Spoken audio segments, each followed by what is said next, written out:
بسم اللہ الرحمن الرحیم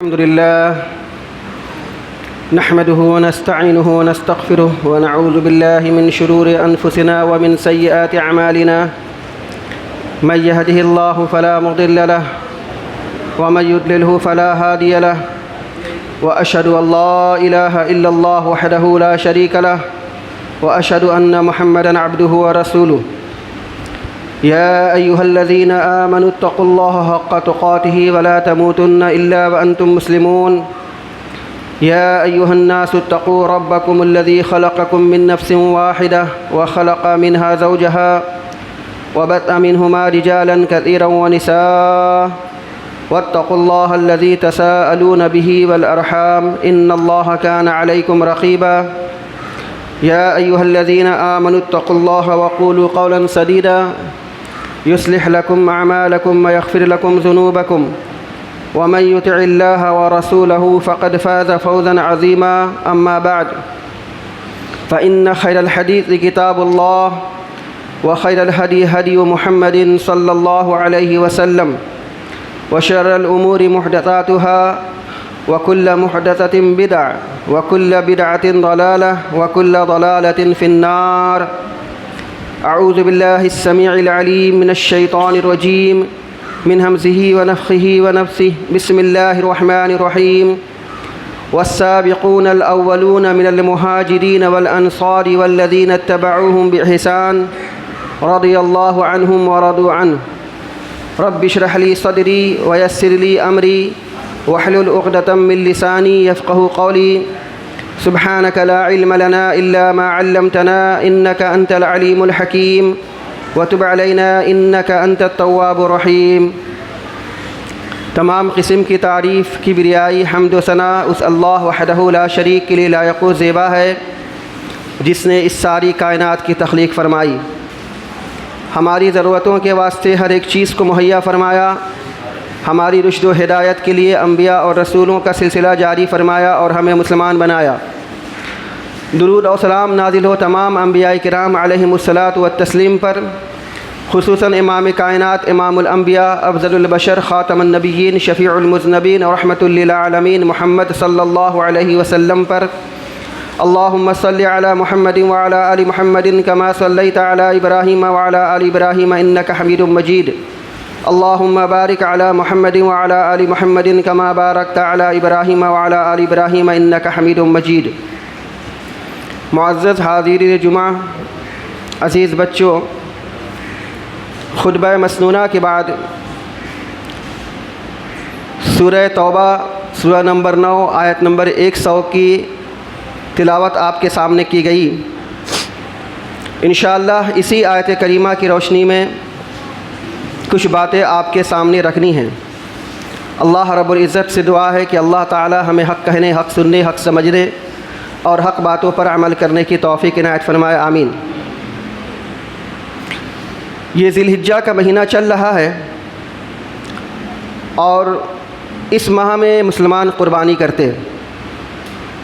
قربانی کی کیا تاریخ ہے، کیا پس منظر ہے، بارہا آپ کو بتایا جا چکا، لیکن اسی ذی الحجہ کے مہینے میں اسی دنیا کے اندر میں ایک بہت ہی تاریخی اور اہم واقعہ پیش آیا، یعنی حضرت عثمان غنی رضی اللہ تعالیٰ عنہ کی شہادت کا واقعہ۔ 18 ذی الحجہ جو کہ آج کی تاریخ ہے 18 ذی الحجہ اور جمعہ کا دن تھا، 35 ہجری کو عثمان غنی رضی اللہ تعالیٰ عنہ کو شہید کر دیا گیا۔ اس آیت کریمہ میں جو آپ کے سامنے پڑھی گئی ہے، اس میں اللہ سبحانہ و تعالیٰ نے 3 درجات کے لوگوں کا ذکر کیا ہے۔ اللہ نے ارشاد فرمایا والسابقون الاولون من المہاجرین والانصار، مہاجرین اور انصار میں سے جنہوں نے پہلے ایمان لایا، اسلام کے ابتدائی دور میں جنہوں نے ایمان کو قبول کیا۔ والذین اتبعوہم بإحسان، اور جنہوں نے بہترین طریقے سے خلوص دل کے ساتھ میں ان کی اتباع اور پیروی کی۔ اب یہ جو تیسرے کیٹیگری کے لوگ ہیں، اس کے سلسلے میں مفسرین کا اختلاف ہے، لیکن جو حقیقی بات یہ ہے وہ یہ کہ تیسری کیٹیگری کے وہ لوگ ہیں کہ جنہوں نے قیامت تک اللہ کے رسول صلی اللہ علیہ وسلم کو نہیں دیکھا، اور انہوں نے ان سابقون الاولون کی اتباع اور پیروی کی خلوص دل کے ساتھ اور بہترین طریقے سے کی۔ تو اس سے مراد قیامت تک کے تمام مسلمان ہیں کہ جو خلوص دل کے ساتھ میں اور اچھے طریقے سے مہاجرین اور انصار میں سے جو لوگ پہلے ایمان لائے ان کی اتباع اور پیروی کرتے ہیں۔ تو اللہ نے آگے فرمایا رضی اللہ عنہم ورضوا عنہ، اللہ ان سے راضی ہوا اور یہ ان سے راضی ہو گئے۔ اللہ سبحانہ و تعالیٰ کی رضا یہ سب سے بڑی نعمت ہے، یہ سب سے بڑا انعام ہے۔ اب آگے اللہ راضی ہو جائے تو اللہ کیا دے نہیں دے اس کے بارے میں اللہ آگے ارشاد فرماتا، لیکن ایک مومن کو چاہیے اپنی زندگی میں کہ وہ جو کوئی بھی عمل کرے صرف اور صرف اللہ رب العالمین کی رضا اور اس کی خوشنودی کے لیے کرے۔ آگے اللہ نے ارشاد فرمایا اعد لہم جنات تجری من تحتها الانہار خالدین فیہا، کہ اللہ سبحانہ و تعالیٰ نے ان کے لیے ایسے باغات کو تیار کر کے رکھے ہیں کہ جن کے نیچے نہریں بہہ رہی ہیں، وہ ان کے اندر میں ہمیشہ رہیں گے، اور یہی سب سے بڑی کامیابی ہے۔ یہ بات ہے اللہ سبحانہ و تعالیٰ نے ارشاد، لیکن سب سے پہلے جو اللہ نے فرمایا رضی اللہ عنہم ورضوا عنہ، اللہ رب العالمین کی رضا اور اس کی خوشنودی۔ اس لیے ایمان والوں کو چاہیے کہ اگر وہ ایک رائی کے دانے کے برابر بھی کوئی عمل کر رہا ہے، وہ اللہ رب العالمین کی رضا کے لیے کرے، اس کی خوشنودی کے لیے کرے۔ تو اللہ نے ارشاد فرمایا اس آیت کریمہ کے اندر میں کہ جو کوئی لوگ اخلاص کے ساتھ، خلوص کے ساتھ، بہترین طریقے سے منوان ان کی اتباع اور پیروی کرتے رہیں گے تو اللہ ان سے راضی اور خوش ہو جائے گا۔ عثمان غنی رضی اللہ تعالیٰ عنہ کی فضیلت اور ان کی اہمیت کتب احادیث کے اندر میں بھری پڑی ہوئی ہے۔ اللہ کے نبی صلی اللہ علیہ وسلم نے اپنی زبان مبارک سے ان کی کیا فضیلت اور کیا اہمیت بیان کی ہے، اور اسی طریقے سے اللہ کے نبی صلی اللہ علیہ وسلم نے عثمان غنی رضی اللہ تعالیٰ عنہ کے تعلق سے کیا پیشن گوئی کی ہیں، یہ ساری کے ساری حدیث کے اندر میں بھری پڑی ہیں۔ ایک مسلمان ہونے کے ناطے ہمیں چاہیے کہ ہم سیدنا عثمان غنی رضی اللہ تعالیٰ عنہ کے واقعات، ان کی اہمیت، ان کی حقیقت کو جاننے کی کوشش کریں۔ جب تک ایک مسلمان اپنے صحابہ کرام رضی اللہ تعالیٰ عنہم اجمعین کی حقیقت، ان کی اہمیت اور ان کی فضیلت کو نہیں سمجھ سکے گا اور نہ پڑھ سکے گا تو منوان اس پر ان کی اتباع بھی نہیں کر سکتا صحیح طریقے سے، اور جان ہی نہیں سکتا کہ ان کی حقیقت کیا ہے۔ جتنا زیادہ ان کی اہمیت کو سمجھیں گے، جتنی زیادہ ان کی حقیقت کو سمجھیں گے، اور جتنے زیادہ ان کے تعلق سے ہم کتابوں کو پڑھیں گے تو ہمیں ان کی اتباع اور پیروی کرنے میں اتنا ہی دل لگے گا اور ہم اچھے طریقے سے ان کی پیروی کر سکیں گے۔ عثمان غنی رضی اللہ تعالیٰ عنہ یہ خلفائے راشدین میں سے تیسرے خلیفہ ہیں، سب کو پتہ ہے، اور اسلام کی کامیابی، اور آج ہم جہاں پر اس گھر میں بیٹھ کر کے اللہ کا ذکر کر رہے ہیں، اس میں حضرت عثمان غنی رضی اللہ تعالیٰ عنہ کا بہت بڑا رول اور بہت بڑا کردار ہے۔ لوگ آج بھی حضرت عثمان غنی رضی اللہ تعالیٰ عنہ کو گالیاں دیتے ہیں، ان پر چھیٹے لیتے ہیں، یوٹیوب میں بیٹھ کر کے چیخ کر کے ان پر طنز کستے ہیں، یہ امیوں کے بھائی، یہ امیوں کے برادر، یہ امیوں کے رشتہ دار، یہ ایسے الفاظ کہے جاتے ہیں یوٹیوب میں بیٹھ کر کے چیخ چلا کر کے۔ لیکن انشاءاللہ ہم علماء اہل حدیث اس سلسلے میں ان سے زیادہ آواز کو تیز کریں گے، کیونکہ یہ ہمارے ایمان کا معاملہ ہے۔ اللہ کے رسول صلی اللہ علیہ وسلم کی حدیث کہ میرے صحابہ کو گالیاں مت دو، میرے صحابہ کو سب و شتم کا نشانہ مت بناؤ، اللہ کے رسول صلی اللہ علیہ وسلم نے اللہ کی قسم کھا کر کے فرمایا کہ اگر تم میں سے کوئی بھی آدمی ایک رائی کے دانے کے برابر بھی اللہ رب العالمین کے راستے میں صدقہ اور خیرات کر دے، ایک رائی کے دانے کے برابر، کسی بھی صحابہ نے اگر ایک رائی کے دانے کے برابر بھی اللہ کے راستے میں صدقہ و خیرات کیا، تو تم میں کا کوئی آدمی اگر احد پہاڑ کے برابر بھی صدقہ خیرات کرے تو اس کے درجات تک نہیں پہنچ سکتا، کسی ایک ادنا صحابی نے۔ اور ہمارا معاملہ یہ ہے کہ ہم ان کو سنتے ہیں، ان کو فالو کرتے ہیں، ان کے سبسکرائبر بنے ہوئے ہیں، ان کی ویڈیوز کو ہم پھیلاتے ہیں۔ ہمیں چاہیے کہ ہم عثمان غنی رضی اللہ تعالیٰ عنہ کی اہمیت کو سمجھیں۔ جس نبی کریم صلی اللہ علیہ وسلم پر ہم ایمان لاتے ہیں، ان کی شہادت کی ہم گواہی دیتے ہیں، ان کی رسول اللہ صلی اللہ علیہ وسلم کا اقرار کرتے ہیں، کیا فرمایا رسول اکرم صلی اللہ علیہ وسلم نے حضرت عثمان غنی رضی اللہ تعالیٰ عنہ کے تعلق سے؟ آج کے خطبے میں ہمیں اس بات کو سمجھنے کی ضرورت ہے۔ اس لیے میں کہتا ہوں بارہا کہ حضرت عثمان غنی رضی اللہ تعالیٰ عنہ یہ سب سے زیادہ مظلوم شخص ہیں۔ آج پر لوگ ان پر ظلم کرتے ہیں، اپنی زبان کے ذریعے سے، سب و شتم کے ذریعے سے۔ اللہ کے رسول صلی اللہ علیہ وسلم نے ارشاد فرمایا کہ دیکھیے عثمان غنی رضی اللہ تعالیٰ عنہ نے اسلام کی اشاعت اور اس کی تبلیغ کے لیے کتنا زبردست رول اور کتنا زبردست کردار کو انجام دیا۔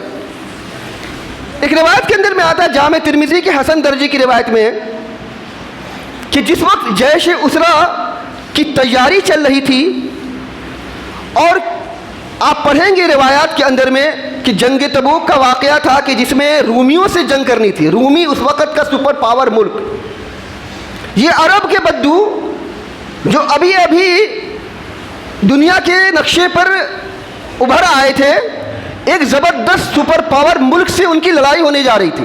تیاری تو ہونی چاہیے تھی، ہر طریقے سے تیاری، پتہ نہیں کب تک یہ معاملہ چلے گا۔ تو رومیوں سے تیاری کا معاملہ چل رہا تھا۔ اللہ کے نبی صلی اللہ علیہ وسلم نے صحابہ کرام رضی اللہ تعالیٰ عنہ اجمعین کے درمیان میں تعاون کا اعلان کر دیا کہ جس کے پاس میں جو ہے لا کر کے رکھ دیجیے، تاکہ اس سے جہاد کی تیاری کی جا سکے۔ راوی فرماتے ہیں عثمان غنی رضی اللہ تعالیٰ عنہ 1000 دینار لا کر کے رسول اکرم صلی اللہ علیہ وسلم کی گود میں ڈال دیا۔ 1000 دینار اس وقت کی بات ہے۔ آج کی تاریخ میں دینار کی ورلڈ کی انڈیا کے اندر میں کیا ویلیو ہے آپ جا کر کے گوگل کر لیجئے، اور 1000 دینار اگر ہوگی تو آج کی تاریخ میں کتنا اماؤنٹ بنے گا انڈین کرنسی کے حساب سے آج کی تاریخ میں۔ لیکن اس دور میں، جس دور میں رسول اکرم صلی اللہ علیہ وسلم نے تعاون کا اعلان کیا تھا، عثمان غنی رضی اللہ تعالیٰ نے 1000 دینار لا کر کے رسول اکرم صلی اللہ علیہ وسلم کی گود میں ڈال دیا۔ رسول اکرم صلی اللہ علیہ وسلم اتنے زیادہ خوش ہوئے، راوی فرماتے ہیں کہ اللہ کے رسول صلی اللہ علیہ وسلم اپنی گود میں اس دینار کو لے کر کے خوشی سے الٹتے رہے، پلٹتے رہے، الٹتے رہے، پلٹتے رہے، اور فرمایا اللہ کے رسول صلی اللہ علیہ وسلم نے ما ضر عثمان ما عمل بعد اليوم مرتين۔ اللہ کے رسول صلی اللہ علیہ وسلم نے فرمایا کہ آج کے بعد اگر عثمان کوئی بھی عمل کرے، اللہ سبحانہ و تعالیٰ اسے عذاب نہیں دے گا، اس کو کوئی تکلیف نہیں ہوگی۔ یہ بات اللہ کے رسول صلی اللہ علیہ وسلم نے 2 مرتبہ فرمائی۔ ایک روایت کے اندر میں اللہ کے رسول صلی اللہ علیہ وسلم نے اس کو کئی مرتبہ فرمایا۔ یعنی آپ سمجھ لیجئے کہ اللہ کے نبی صلی اللہ علیہ وسلم اتنے زیادہ خوش ہوئے کہ فرمایا کہ آج کے بعد عثمان کا کوئی بھی عمل اسے کوئی نقصان نہیں پہنچائے گا۔ یہ ایک خوشی کی بات تھی اس دور میں، جس دور میں صحابہ کرام رضی اللہ تعالیٰ عنہ مجمعین بھوکو رہتے تھے، جس دور میں صحابہ کرام رضی اللہ تعالیٰ عنہ مجمعین کے پاس میں کھانے کے لیے نہیں تھا، حضرت عثمان غنی رضی اللہ تعالیٰ عنہ نے 1000 دینار لا کر کے جیسے اسرا کی تیاری میں دی تھی۔ اتنا بڑا رول زبردست انجام دیا تھا عثمان غنی رضی اللہ تعالیٰ عنہ نے۔ آج ان کے سلسلے میں کیا لوگ کہتے ہیں؟ حضرت عثمان غنی رضی اللہ تعالیٰ عنہ کی فضیلت کے سلسلے میں احادیث ہیں۔ دیکھیے صحیح بخاری کی روایت میں آتا ہے کہ اما عائشہ رضی اللہ تعالیٰ عنہ فرماتی ہیں کہ ایک مرتبہ اللہ کے رسول صلی اللہ علیہ وسلم گھر میں تشریف تھا، اور اللہ کے رسول صلی اللہ علیہ وسلم لیٹے ہوئے تھے۔ آپ صلی اللہ علیہ وسلم کے جانگ، ران یا ٹخنا کا کپڑا ہٹا ہوا تھا، جانگ کھلا ہوا تھا، ران کھلا ہوا تھا۔ اتنے میں ابو بکر صدیق رضی اللہ تعالیٰ عنہ آئے اور آ کر کے آپ صلی اللہ علیہ وسلم کے سامنے میں بیٹھ گئے. آپ صلی اللہ علیہ وسلم نے ان سے باتیں کی لیکن اٹھے نہیں, سوئے کے سوئے رہے, لیٹے رہے اور کپڑا یوں ہی رہا. عمر بن خطاب رضی اللہ تعالیٰ عنہ آئے اور آ کر کے آپ کے سامنے میں بیٹھ گئے لیکن اللہ کے رسول صلی اللہ علیہ وسلم اٹھے نہیں, لیٹے رہے اور کپڑا ایسے ہی رہا. اما عائشہ رضی اللہ تعالیٰ عنہ فرماتی ہیں کہ جیسے ہی حضرت عثمان غنی رضی اللہ تعالیٰ عنہ آئے, اللہ کے رسول صلی اللہ علیہ وسلم سیدھے اٹھ کر کے بیٹھ گئے اور اپنے کپڑے کو ٹھیک کر لیا. تینوں سے گفت و شنود ہوئی, بات چیت ہوئی. بات چیت ہونے کے بعد تینوں کے تینوں حضرات چلے گئے. اما عائشہ رضی اللہ تعالیٰ عنہ نے فوراً فرمایا, اللہ کے رسول ابو بکر آئے, آپ لیٹے رہے, کپڑا نہیں ہٹایا. عمر آئے, آپ لیٹے رہے, کپڑا نہیں ہٹایا. عثمان آئے, آپ سیدھے بیٹھ گئے اور کپڑا بھی آپ نے ٹھیک کر لیا, کیا معاملہ تھا؟ اللہ کے رسول صلی اللہ علیہ وسلم نے فرمایا کہ عائشہ, فرشتے کی, عثمان غنی رضی اللہ تعالیٰ عنہ کی حیا سے فرشتے بھی شرماتے ہیں. اللہ اکبر. جن سے فرشتے بھی شرماتے ہیں, کیا میں ان سے نہ شرماؤں؟ کیا میں ان سے حیا نہ کروں؟ اتنی زبردست ان کا تقوی, ان کی پرہیزگاری, ان کی زہد و ورع تھی کہ فرشتے بھی ان سے شرمایا کرتے تھے. حضرت عثمان غنی رضی اللہ تعالیٰ عنہ کی فضیلت اور بہت ساری فضیلتیں آپ حدیثوں کے اندر میں آپ پڑھیں گے, وقت نہیں ہے کہ اس کا احاطہ کیا جائے. ایک موقع پہ اللہ کے نبی صلی اللہ علیہ وسلم نے حضرت عثمان غنی رضی اللہ تعالیٰ عنہ کی شہادت کی پیشن گوئی کر دی. صحیح بخاری, صحیح مسلم اور کئی حدیثوں کے اندر میں یہ بات موجود ہے کہ ایک مرتبہ حضرت ابو بکر صدیق رضی اللہ تعالیٰ عنہ, حضرت عمر بن خطاب رضی اللہ تعالیٰ عنہ اور حضرت عثمان غنی رضی اللہ تعالیٰ عنہ, یہ تینوں اصحاب اللہ کے رسول صلی اللہ علیہ وسلم کے ساتھ میں ایک پہاڑ پر تھے. بعض روایت کے اندر میں آتا ہے کہ اس پہاڑ کا نام حرا تھا اور بعض روایات کے اندر میں آتا ہے کہ اس پہاڑ کا نام احد تھا. امام ابن حجر عسقلانی رحمۃ اللہ علیہ فرماتے ہیں کہ یہ الگ الگ واقعات ہیں. حرا میں بھی یہ واقعہ پیش آیا تھا اور احد میں بھی وہ واقعہ پیش آیا تھا. واقعہ کیا ہوا تھا؟ واقعہ یہ ہوا تھا کہ اللہ کے رسول صلی اللہ علیہ وسلم اپنے تینوں اصحاب کے ساتھ میں جبل احد یا جبل حرا میں موجود تھے. اچانک وہ پہاڑ ہلنے لگا, حرکت ہونے لگی, اس پہاڑ کے اندر میں لنجش ہونے لگی, ہلنے لگی. اللہ کے رسول صلی اللہ علیہ وسلم نے اس پر اپنا قدم جمایا, اپنا قدم کو مارا اور کہا کہ احد ٹھہر جا, تیرے اوپر میں ایک رسول, ایک صدیق اور دو شہید ہیں. تیرے اوپر میں ایک رسول, ایک صدیق اور دو شہید ہیں. اس سے محدثین نے یہ استدلال کیا ہے کہ اس حدیث کے اندر میں اللہ کے رسول صلی اللہ علیہ وسلم نے عمر بن خطاب رضی اللہ تعالیٰ عنہ اور حضرت عثمان غنی رضی اللہ تعالیٰ عنہ کی شہادت کی پیشن گوئی کی کہ ایک وقت ایسا آئے گا کہ یہ دونوں حضرات شہید کر دیے جائیں گے. اس حدیث کے اندر میں اللہ کے رسول صلی اللہ علیہ وسلم نے اس حدیث کے اندر میں پیشن گوئی کر دی. ایک حدیث کے اندر میں آتا ہے, باغ کا واقعہ ہے, صحیح بخاری کا واقعہ ہے. راوی فرماتے ہیں کہ اللہ کے رسول صلی اللہ علیہ وسلم مدینہ کے باغوں میں سے کسی ایک باغ میں تھے. اچانک دروازہ کھٹکھٹایا گیا باغ کا. اللہ کے رسول صلی اللہ علیہ وسلم نے کہا کہ دروازہ کھول دو اور جو آنے والا شخص ہو اس کو کہہ دینا کہ وہ جنتی ہے. اٹھ کر کے گئے, دروازہ کھولا, دیکھا ابو بکر صدیق رضی اللہ تعالیٰ عنہ اور ان سے کہا کہ اللہ کے رسول صلی اللہ علیہ وسلم نے آپ کو جنتی کہا ہے. اس کے بعد دوبارہ دروازہ کھٹکھٹایا گیا تو اللہ کے رسول صلی اللہ علیہ وسلم نے فرمایا دروازہ کھول دو اور جا کر کے ان سے کہو کہ آپ جنتی ہو. جا کر کے دروازہ کھولا گیا, دیکھا عمر بن خطاب رضی اللہ تعالیٰ عنہ, ان کو بتایا گیا کہ آپ جنتی ہیں. رسول اللہ صلی اللہ علیہ وسلم نے فرمایا. تیسری مرتبہ دروازہ کھٹکھٹایا گیا تو اللہ کے رسول صلی اللہ علیہ وسلم نے فرمایا کہ جاؤ دروازہ کھول دو اور ان سے کہو کہ کچھ آزمائشیں ہوں گی, کچھ مصیبتیں اور پریشانی آئیں گی, لیکن اس کے بعد ان کے لیے جنت پکی ہے. وہ گئے, جا کر دروازہ کھولا اور جا کر کے دروازہ کھولنے کے بعد دیکھا کہ عثمان غنی رضی اللہ تعالیٰ عنہ موجود ہیں. کہا کہ اللہ کے رسول صلی اللہ علیہ وسلم نے فرمایا کچھ آزمائشوں کے بعد, کچھ تکلیفوں کے بعد آپ کے لیے جنت ہے. محدثین نے یہ استدلال کیا وہ آزمائش جو شہادت کے وقت میں حضرت عثمان غنی رضی اللہ تعالیٰ عنہ کو پیش آیا تھا. تاریخ کے اندر میں یہ روایت موجود ہے 24 دن یا 44 دن تک ان کے گھر کا دروازہ بند کر دیا گیا. 24 یا 44 دن تک نہ ان کے گھر میں کوئی دانہ پہنچتا تھا نہ پانی پہنچتا تھا. 24 دن تک یا 44 دن تک وہ آدمی جو کابل سے لے کر کے مراکش تک حکومت کیا کرتا تھا، 12 سال اس نے حکومت کی اور اسلام کو آدھی دنیا سے زیادہ میں پھیلا دیا تھا. جس کی مدت حکومت میں اسلام نے غلبہ پایا تھا، آج اس آدمی کا، اس حکمرانہ کا یہ حال ہے کہ 24 یا 44 دن تک اس کے گھر کے اندر میں کھانا دانا نہیں پہنچ رہا. یہ آزمائش تھی جس کی پیشن گوئی اللہ کے نبی صلی اللہ علیہ وسلم نے کی تھی کہ کچھ آزمائشوں کے بعد ان کو جنت ان کے لیے ہے. لیکن ایک موقع پہ جامع ترمذی اور مسند احمد وغیرہ کی روایت میں آتا ہے، اللہ کے رسول صلی اللہ علیہ وسلم نے ان کے لیے فرمایا تھا. ابن ماجہ وغیرہ کی روایت میں، حسن صحیح درجے کی روایت میں آتا، ایک موقع پہ اللہ کے رسول صلی اللہ علیہ وسلم نے فرمایا کہ اے عثمان اگر اللہ کسی دن تجھے خلافت کی ذمہ داری بخشے، اے عثمان اگر اللہ تعالیٰ تجھے کسی دن خلافت کی ذمہ داری بخشے، پھر منافقین تجھ سے وہ قمیص اتارنا چاہیں جو اللہ نے تجھے پہنائی ہو تو اسے مت اتارنا.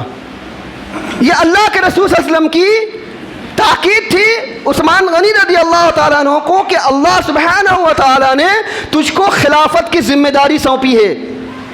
چاہے حالات کیسے بھی ہو جائیں، چاہے کتنی بھی پریشانی آ جائے، لیکن جس قمیص کو اللہ سبحانہ و تعالیٰ نے تجھ کو پہنائی ہے وہ زندگی میں کبھی مت اتارنا. عثمان غنی رضی اللہ تعالیٰ عنہ کی جب شہادت کا واقعہ ہو رہا تھا تو اس سے پہلے عثمان غنی رضی اللہ تعالیٰ عنہ نے جا کر کے بلوائیوں سے اور باغیوں سے یہی حدیث پیش کی تھی کہ دیکھو اللہ کے رسول صلی اللہ علیہ وسلم نے ہمیں یہ فرمایا تھا کہ عثمان کچھ بھی ہو جائے اللہ سبحانہ و تعالیٰ نے تجھ کو جو قمیص پہنائی ہے اس قمیص کو کبھی مت اتارنا. یہاں بات چل رہی اتباع اور پیروی کی. ہمیں چاہیے کہ ہم اپنے خلفائے راشدین اور اپنے صحابہ پر ایمان لائیں جیسے کہ اللہ کے رسول صلی اللہ علیہ وسلم نے اور اللہ سبحانہ و تعالیٰ نے ان کی اتباع اور پیروی کا حکم دیا. ہم عام لوگ ہیں، جب ہمارے حکمرانوں کے ساتھ میں ایسی پریشانیاں، ایسی تکالیف آ سکتی ہیں تو سمجھ لیجئے کہ ہم ایک عام آدمی ہیں. اگر ہم ان کی اتباع اور پیروی کریں گے کہ ہماری زندگی میں پریشانی لازمی ہے. ہم اس پریشانی سے گھبرائیں نہیں، پریشان نہ ہو، کیونکہ یہ اللہ کا دین اللہ کے بندوں تک کیا پہنچانے کا معاملہ ہے. اس پریشانی کے عالم میں، اس راستے میں آپ کو کتنی رکاوٹیں آئیں گی، کتنی پریشانی آئیں گی، کتنی تکلیفیں جھیلنی پڑیں گی. آپ کو صبر کرنا ہے اور صبر کے ساتھ میں اس پر ڈٹے رہنا ہے جیسا حضرت عثمان غنی رضی اللہ تعالیٰ ڈٹے رہے. تو اللہ کے رسول صلی اللہ علیہ وسلم کی یہ فرمایا تھا کہ قمیص کو کبھی مت اتارنا. چنانچہ وہ دن آیا، 18 ذی الحجہ جمعہ کا دن تھا اور حضرت عثمان غنی رضی اللہ تعالیٰ عنہ 35 ہجری کا واقعہ تھا. حضرت عثمان غنی رضی اللہ تعالیٰ عنہ اپنے گھر پہ تھے. 24 یا 44 دن تک ان کا محاصرہ کیا گیا. یہ عبداللہ بن سبا کے جو یہودی تھا، اللہ کے رسول صلی اللہ علیہ وسلم نے اپنے زمانے میں یہودیوں کو اہل مکہ سے نکال دیا گیا تھا، ان کو جزیرہ عرب سے نکال دیا گیا تھا. اور سورہ توبہ کے اندر بھی باقاعدہ یہ آیات موجود ہے کہ کیسے یہودیوں کو نکال دیا گیا.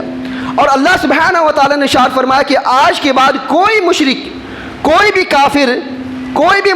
کافر مسجد حرمین شریفین کے اندر میں داخل نہ ہو. یہ بات یہودیوں کو کھٹکنے لگی. جب یہ جزیرہ عرب سے نکال دیے گئے تو نکالنے کے بعد ان کو انتقام لینے کی فکر ہوئی. دیکھیے یہودیوں کا پلان بہت لمبا ہوتا ہے. یہ آج کی نہیں سوچتے، کل کی نہیں سوچتے، بلکہ یہ 100 سال بلکہ اس سے زیادہ تک کی پلاننگ کرتے ہیں. ان کی ایک پلاننگ ہوتی ہے اور اس پلاننگ پر وہ عمل کرتے رہتے، جب بھی موقع آتا ہے اس کو کر گزرتے. ہمارے یہاں معاملہ کیا ہے کہ ہم کسی چیز کی پلاننگ نہیں کرتے، کسی اچھی چیز کی پلاننگ نہیں کرتے، اور اگر کرتے بھی ہیں تو تھوڑی سی ناکامی ہاتھ آئی تو اس سے پیچھے ہٹ جاتے. ہمیں بتایا گیا کہ کوئی بھی عمل کیجئے، اچھا عمل کیجئے، اچھی پلاننگ کیجئے، اچھی تدبیر کیجئے، اچھی سوچ رکھیے، اچھا سوچیے اور اچھا سوچنے پر عمل کیجئے. جب کبھی کوئی ناکامی اور پریشانی آئے تو گھبرائیے مت، پریشان مت ہوئیے، اس کو کرنے کی کوشش کرتے رہیے. چنانچہ جب عثمان غنی رضی اللہ تعالیٰ عنہ کی خلافت کا زمانہ آیا تو عبداللہ بن سبا جو کہ یہودی تھا مسلمان بن کر کے اسلام کے اندر میں داخل ہوا. اب مسلمانوں میں یہ ورغلانا شروع کیا، جیسا کہ آج یوٹیوب پر بیٹھ کر کے ایک آدمی مسلمانوں کے خلاف ورغلاتا ہے. اس کے الفاظ ہیں باقاعدہ کہ مان لیجئے آپ اللہ کے رسول صلی اللہ علیہ وسلم کے ٹمس میں ہو، زمانے میں ہو، اللہ کے رسول صلی اللہ علیہ وسلم کے دور مبارکہ میں ہو، اللہ کے رسول صلی اللہ علیہ وسلم موجود ہو، ابو بکر صدیق رضی اللہ تعالیٰ عنہ موجود ہو، حضرت حسین اور حضرت حسن رضی اللہ تعالیٰ عنہ موجود ہو، حضرت علی رضی اللہ تعالیٰ عنہ موجود ہو، اور آپ کو اللہ کے رسول صلی اللہ علیہ وسلم کسی بات کے لیے آگے بڑھائیں تو کیا آپ آگے بڑھیں گے؟ کیونکہ حضرت علی رضی اللہ تعالیٰ عنہ موجود ہیں، حضرت حسن حسین رضی اللہ تعالیٰ عنہما موجود ہیں. اس کے رہتے ہوئے کہ آپ اپنے قدم کو آگے بڑھائیں گے؟ آپ کا جواب کیا ہوگا؟ اس دور میں ہو، اللہ کے رسول صلی اللہ علیہ وسلم کے دور میں، اگر آپ اپنے آپ کو تصور کر لیجئے کہ میں اس دور میں ہوں، ہم سے بڑے حضرت علی رضی اللہ تعالیٰ، میرا اس سے کیا مقابلہ؟ اللہ کے رسول صلی اللہ علیہ وسلم کے گھر والے، خاندان والے موجود ہیں، اور ان کی موجودگی میں ہم اپنے قدم کو آگے بڑھائیں؟ گویا کہ ایک طرح کسی تیر طنز تھا ابو بکر صدیق رضی اللہ تعالیٰ عنہ پر، حضرت عمر بن خطاب رضی اللہ تعالیٰ عنہ پر، اور حضرت عثمان غنی رضی اللہ تعالیٰ عنہ پر کہ دیکھو اللہ کے رسول صلی اللہ علیہ وسلم کے خاندان والے حضرت علی رضی اللہ عنہ موجود ہیں، حضرت حسن موجود ہیں، حضرت حسین موجود ہیں، لیکن ان کی موجودگی میں ابو بکر نے آگے بڑھ کر کے خلافت کو چھین لیا اور خلافت پر قابض ہو گئے. نعوذ باللہ من ذالک.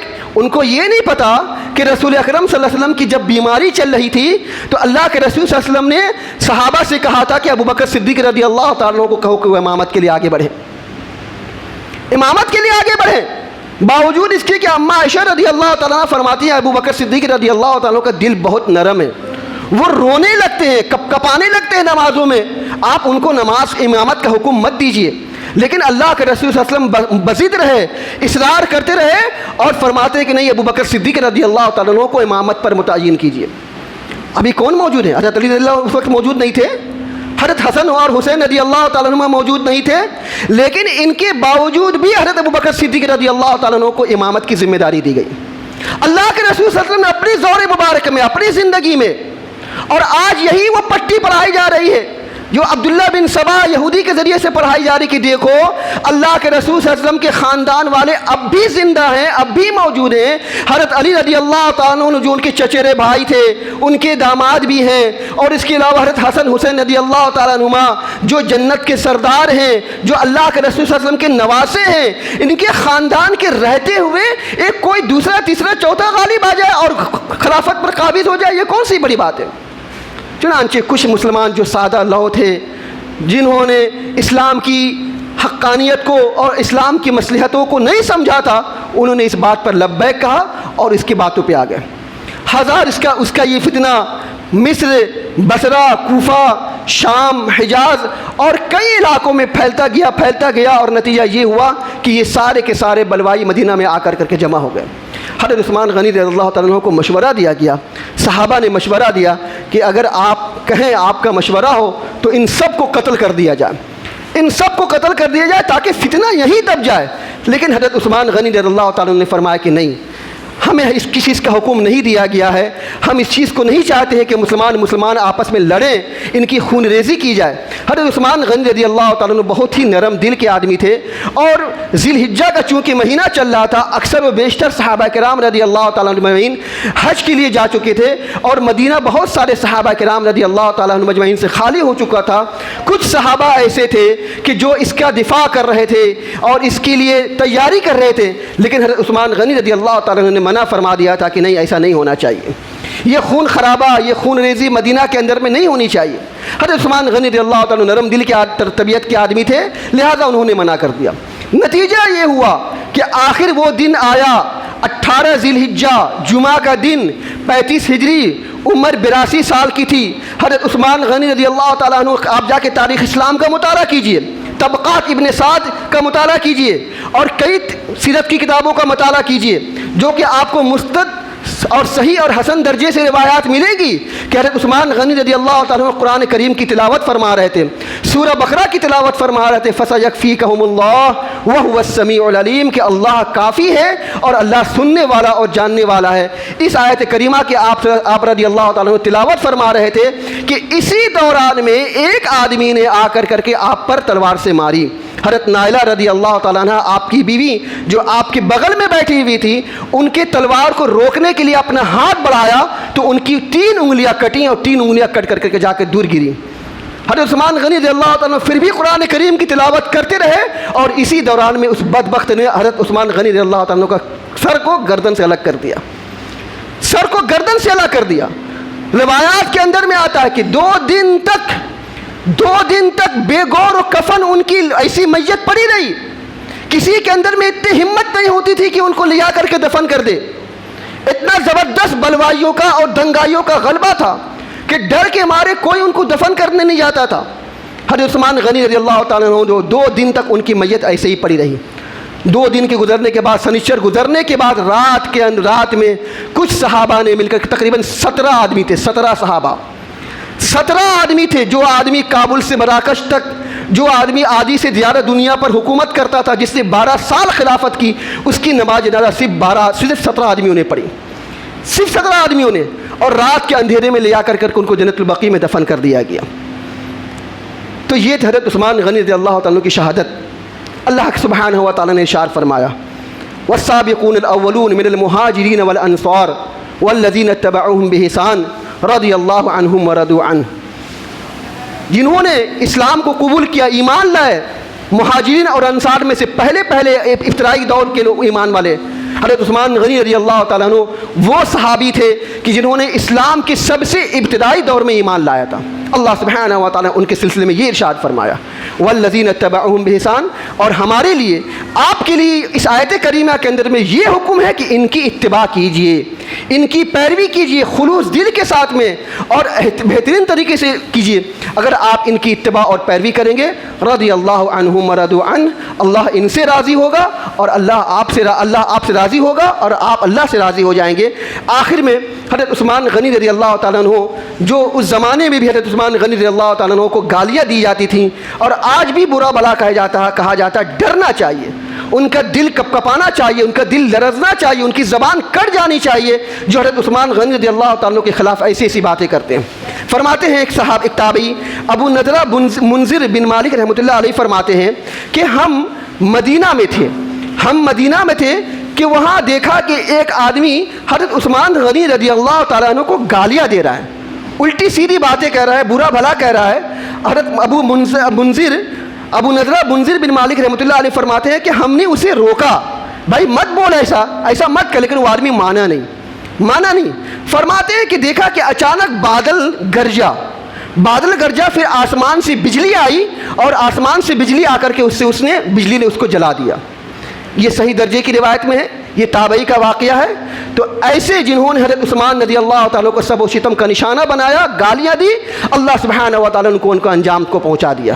اس لیے معروف طریقے سے، بہترین طریقے سے، خلوص دل کے ساتھ میں ان کی اتباع اور پیروی کیجیے، اور ان لوگوں کے جھانسے میں نہ آئیے جو حضرت عثمان غنی رضی اللہ تعالیٰ پر کیچڑ اچھالتے ہیں اور ان کو سب و شتم کا نشانہ بناتے ہیں۔ اللہ سبحانہ و تعالیٰ سے دعا ہے اللہ سبحانہ و تعالیٰ ہم سبوں کو ان کی اتباع اور پیروی کرنے کی توفیق عطا فرمائے، اور اللہ سبحانہ و تعالیٰ ان غلاظت لوگوں سے بچنے کی توفیق عطا فرمائے جو صحابہ کے خلاف الٹی سیدھی باتیں کرتے ہیں اور مسلمانوں کو بغلانے کی کوشش کرتے ہیں۔ اللہ سبحانہ و تعالیٰ ہم سبوں کو صراط مستقیم پر چلنے کی توفیق عطا فرما۔ الہ العالمین ہم تمام مسلمانوں کو صدق دل سے توبہ کرنے کی توفیق عطا فرما۔ الہ العالمین ہم میں جو بیمار ہیں انہیں شفا کاملہ عاجلہ عطا فرما، جو پریشان ہیں ان کی پریشانی کو دور فرما، جو قرض دار ہیں انہیں قرضہ ادا کرنے کی توفیق عطا فرما۔ الہ العالمین دنیا کے اندر میں جہاں جہاں کہیں مسلمان پریشان ہیں الہ العالمین ان سب کی مدد فرما۔ الہ العالمین ہمارے مدارس، ہماری مساجد، ہمارے علماء، ہمارے ائمہ اور ہمارے حفاظ کی حفاظت فرما، ہمارے مسلمان بچے اور بچیوں کی حفاظت فرما۔ دنیا کے اندر میں جہاں جہاں کہیں مسلمان پریشان ہیں العالمین تو ان سب کی مدد فرما۔ جو لوگ اپنے بچے اور بچیوں کے رشتوں کے تعلق سے پریشان ہیں العالمین تو ان سب کی مدد فرما۔ العالمین جو اپنے رزق کے حلال کے لیے جد و جہد کر رہے ہیں العالمین تو ان کی جد و جہد میں کامیابی عطا فرما۔ جو بچے امتحانات دے رہے ہیں العالمین تو ان کی امتحانات میں کامیابی عطا فرما۔ جب تک ہم جئیں کتاب اللہ اور سنت رسول اللہ صلی اللہ علیہ وسلم پر عمل کرتے ہوئے جئیں، اور جب ہمارا خاتمہ ہو انہی دونوں پر عمل کرتے ہوئے ہمارا خاتمہ ہو۔ اقول قولی ھذا واستغفر اللہ لی ولکم ولسائر المسلمین وآخر دعوانا الحمد للہ رب العالمین۔